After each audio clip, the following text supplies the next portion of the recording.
Que pensez-vous de cette phrase? Do you mind to help me? Ici, le reste, c'est la préposition to, ok?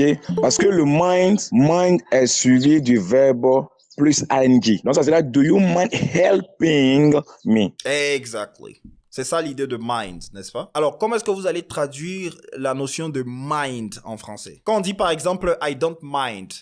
La traduction sera ça m'est égal. Exactly. Donc, to mind a différentes traductions. Et puis, à chaque fois, ce sont des notions qui peuvent varier. Si je vous dis par exemple, do you mind if I sit next to you? Comment vous traduisez ça en français? Que cela vous gênerait de m'asseoir près de vous? Voilà. Très bonne traduction littérale, un mot à mot. C'est ça, au fait. Est-ce que cela vous gênerait, vous dérangerait? Donc, to mind, c'est déranger, au fait. Donc, ça ne me dérange pas. Comment vous direz ça? I don't mind. Voilà, exactly. Ok. Si vous voulez proposer quelque chose à quelqu'un, on peut utiliser par exemple le verbe care. Si vous êtes dans l'avion et que l'hôtesse vous dit, would you care for some coffee? How do you understand care here? Care here in this context, je lui offrir, n'est-ce pas? Exactly. Donc, would you care for some coffee? Dans ce contexte ici, c'est voudriez-vous avoir? C'est ça, au fait, l'idée. Tel que vous avez traduit pourrais-je, je pense que vous avez traduit avec pourrais-je ou est-ce que vous avez traduit au conditionnel, voilà. Donc ce genre de formule là de politesse qu'on utilise pour demander un service ou pour demander une faveur à une personne, on va les utiliser avec mind,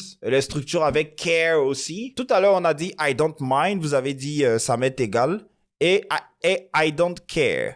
Comment vous traduirez ça? Bon, donc dans d'autres conseils c'est bon, je m'en fiche. Voilà, c'est ça. C'est la même notion de ça m'est égal, c'est la même idée. Seulement que I don't mind, lorsque vous utilisez I don't mind dans un autre contexte légèrement différent, ou par exemple, tout à l'heure j'ai utilisé la formule would you mind if I sit next to you? Et donc, vous demandez à une personne, est-ce que vous pouvez vous asseoir à côté d'elle? Et la personne vous dit par exemple, no I don't.